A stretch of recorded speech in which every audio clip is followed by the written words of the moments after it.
एक आंकड़ा जो कि बाजार बंद होने के बाद आता है वो है FII-DII का आंकड़ा। FIIs की तरफ से जो बिकवाली का आंकड़ा है वो अभी भी जारी है। करीब करीब 436 करोड़ रुपए के आसपास की बिकवाली FIIs की तरफ से हुई है और 712 करोड़ रुपए की खरीदारी जो है वो DIIs की तरफ से आज भी देखने को मिली है। तो FIIs की बिकवाली और DIIs की खरीदारी का आंकड़ा बाजार बंद होने के बाद आया। रवि जी नमस्कार, स्वागत है कार्यक्रम में। सबसे पहले तो मार्केट्स को लेकर आपका व्यू, क्योंकि 16,480 to be very precise important level था। 16,400 आज तोड़ा नहीं, वापस वहीं से घूमा, 16,600 पार हुआ। क्या करें मार्केट्स में? इवेंट बड़े दो अवेटेड है, एक्सपायरी भी है और फेड का आउटकम भी है, क्या करें?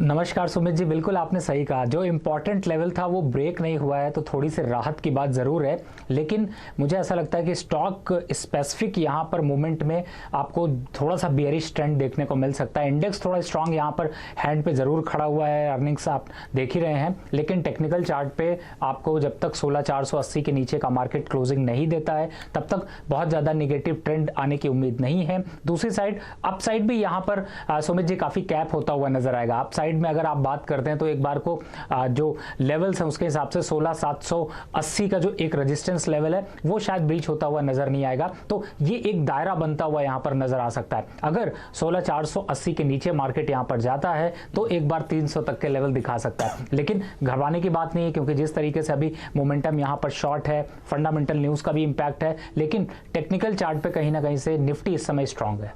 अच्छा, तो टेक्निकली इतनी खराब सिचुएशन नहीं है जब तक 16,400 को एटलीस्ट हम होल्ड कर रहे हैं।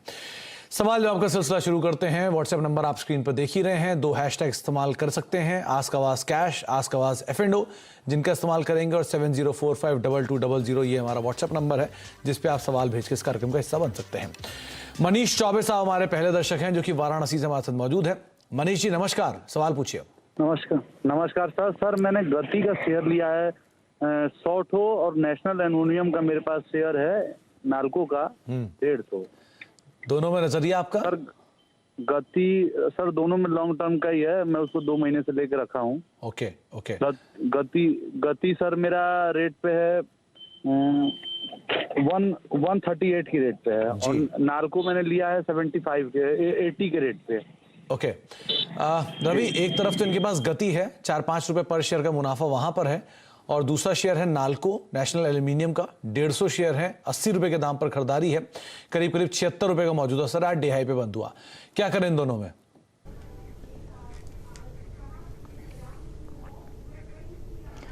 देखिए इस समय सुमित जी पहले बात करते हैं गति की। गति का एक स्ट्रांग सपोर्ट इनके बाइंग के लेवल के पास ही है। खास बात यह कि 139 और 140 का काफी स्ट्रांग सपोर्ट है, लेकिन अपसाइड का मोमेंटम थोड़ा कैप है। 145 और 150 के आसपास आके थोड़ा सा कंसोलिडेट कर सकता है, लेकिन इन्होंने बताया लॉन्ग टर्म रखना है, तो फिलहाल 140 के स्टॉप लॉस से आप बने रहिए। अपसाइड में 145 150 के ऊपर अगर निकलता है तो आपको 160 तक के लेवल दे जाएगा लॉन्ग टर्म पे, तो मुझे लगता है ये और मुनाफा बढ़ा सकता है, तो होल्ड करके रखिए। दूसरा है आपका इस समय नाल्को आपने बताया, और 80 रुपए की खरीद है। देखिए इसमें एक यहां पर मोमेंटम जरूर आपको स्टील सेक्टर में प्रॉफिट बुकिंग देखने को मिली है, लेकिन अब ऐसी जगह पे है जहां पे कि आपको ज्यादातर चार्ट्स में सपोर्ट देखने को मिल रहा है, तो मुझे लगता है कि आपका जो बाइंग प्राइस है उससे भी ऊपर आपको निकल सकता है, लेकिन उसमें समय लगेगा। 1 महीना से 1.5 महीने का समय लग सकता है। टेक्निकल चार्ट पर धीरे धीरे स्ट्रेंथ शो हो रही है, एक क्लोजिंग स्टॉप लॉस डाल लीजिए। अगर 70 के नीचे ये क्लोज करता है तो आपको चिंता करने की बात है, नहीं तो अप साइड में 85 और 88 के लेवल आपको मिल सकते हैं जिन पे आप मुनाफा वसूली कर सकते हैं। तो 85-88 ये लेवल्स दिख सकते हैं। बने रहने की राय आपको गति के अंदर दी गई है। 160 रुपए के टारगेट्स को यहाँ पे देख रहे हैं। दिल्ली चलते हैं, सागर जी हमारे साथ मौजूद है बातचीत करने के लिए। सागर जी नमस्कार। नमस्कार सर। नमस्कार सागर जी, क्या सवाल है आपका? सर मेरे पास चंबल फर्टिलाइजर के 350 शेयर्स हैं at the rate of ₹305। Okay, और क्या नजरिया रखते हैं आप इसमें? सर मैं लॉन्ग टर्म के लिए होल्ड कर सकता हूँ, बट मेरे को अभी जानना है कि अभी ये मतलब तेजी अभी जो अभी आज बनी थी वो सस्टेनेबल है या नहीं। ओके, चंबल में या बाजार में? चंबल फर्टिलाइजर सर, मतलब चंबल फर्टिलाइजर जैसा भी इसके शेयर से वो रिलीज होने वाला है, मतलब रिजल्ट रिलीज होने वाले हैं, तो उसके चक्कर में ये रैली आ रही है या मतलब है इसका स्कोप? ओके, रवि जी, पहले तो आप चंबल फर्टिलाइजर के चार्ट खोल लीजिए। 320 रुपए का मौजूदा स्तर है, 305 रुपए पे इनकी खरीदारी है और इनका सवाल यह है कि जो इसमें मोमेंटम बना है 15-16 रुपए की जो आज तेजी देखी गई है अर्निंग से पहले, वो यहाँ पे सस्टेन करेगी या नहीं करेगी आने वाले टाइम में भी, या अभी अपनी पोजीशन उसके अकॉर्डिंग निकल जाए। 30 तारीख को इसके नंबर्स हैं।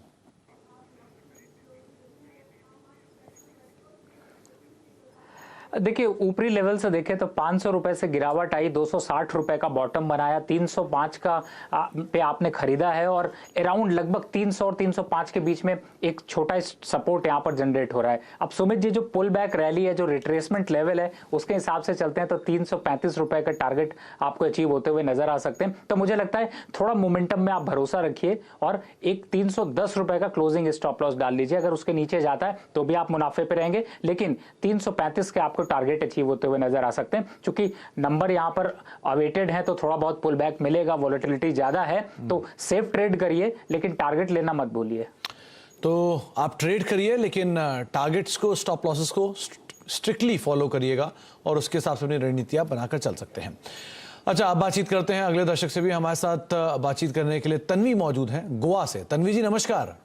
नमस्कार सर। नमस्कार मैम, क्या सवाल है आपका? मेरे पास पेटीएम के 20 शेयर्स हैं। ये मैंने आईपीओ लिया हुआ था, तो मैंने अभी उसकी एवरेज कॉस्टिंग 1251 है। ओके। तो अभी इसका लॉस में हूँ मैं अभी उसमें, तो इसका भी क्या करना है, इसके लिए चाहिए। और दूसरा स्टॉक मुझे फोर्स मोटर्स का भी राय चाहिए आपसे। उसके भी मेरे पास 30 शेयर्स हैं 1359 रेट पे। ओके तो दोनों में ही मुझे लॉस है, तो इन दोनों के दोनों स्टॉक में मुझे आपकी राय चाहिए। तन्वी जी, ये जो पेटीएम आपको आईपीओ में अलॉट हुए थे, फर्दर एवरेज क्यों किया आपने? किसी ने राय दी थी आपको? क्या लगा था आपको? हाँ, किसी ने राय तो नहीं, मैंने खुद ये किया कि अगर ये एवरेज करके थोड़ा बेचूंगी तो थोड़ा में फायदा हो जाएगा, यानी क्योंकि वो कंटिन्यूस लॉस में था। तो आप कॉस्ट नीचे ला रहे थे ताकि आप ऊपर के लेवल पे देखें तो निकल जाए। तो अभी रवि जी, क्या किया जाए? पेटीएम लगातार टूटा, हालांकि थोड़ा संभला जरूर है, लेकिन अभी भी इनकी कॉस्ट से 500 रुपए पर शेयर, 600 रुपए पर शेयर आधा नीचे है। पहली चीज, इसमें क्या करें? दूसरा, फोर्स मोटर्स हायर लेवल से ये भी काफी ईज आउट हुआ है, 1000 रुपए की रेंज में चल रहा है, 300 रुपए का घाटा है। पुरानी कंपनी है, यहाँ तो इतना इशू नहीं है, लेकिन पेटीएम में ज्यादा इशू है, वहां क्या करें?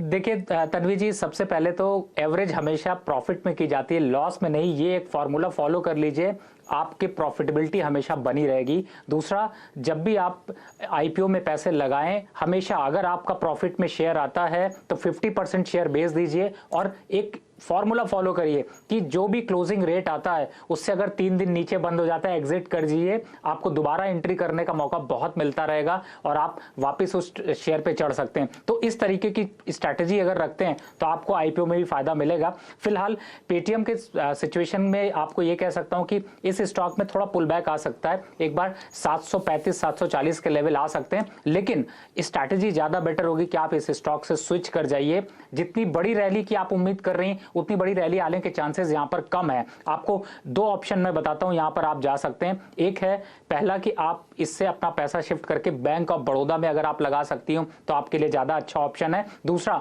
अगर आप बैंक ऑफ बड़ौदा पे नहीं लगा सकते तो आप एसबीआई को भी आप कंसीडर कर सकती हैं। तो इन दोनों स्टॉक्स में आप कोई भी पोजीशन स्विच कर सकती हैं। दूसरा स्टॉक आपका है फोर्स मोटर का। देखिए, ये मोमेंटम में जरूर यहां पर डाउन है, लेकिन मुझे ऐसा लगता है कि इन लेवल्स पे आपको काफी अच्छा सपोर्ट देखने को मिल रहा है। तो जो 1000 के आसपास के लेवल हैं, इनमें आप एक स्टॉप लॉस डाल लीजिए, 970 का क्लोजिंग स्टॉप लॉस। और अगर एवरेज करना है तो यहां पर कर लीजिए, क्योंकि ये आपको प्रॉफिटेबिलिटी की तरफ बढ़ा सकता है। एवरेज करेंगे तो आपके एवरेज करीब 1200 के आसपास आ जाएगा और आप आसानी से निकल सकते हैं। देखिए, फोर्स मोटर का कारोबार पुराना है, बजाज टेम्पो के टाइम से ये कंपनी कामकाज कर रही है। पुरानी कंपनी है और मर्सिडीज, BMW जैसी कंपनीज के इंजन भी बनाती है, प्रॉफिटेबिलिटी भी है। लेकिन पेटीएम के केस में प्रॉफिटेबिलिटी नहीं, डिविडेंड नहीं, तो इस तरह की सिचुएशन थोड़ी क्रिटिकल रहती है, क्रूशल रहती है। तो आप उस हिसाब से इसमें अपनी स्टडीज़ कीजिएगा। और दूसरा, आपको राय बताई दी है रवि ने, आप उसको आधार मान के निवेश कर सकते हैं अपना।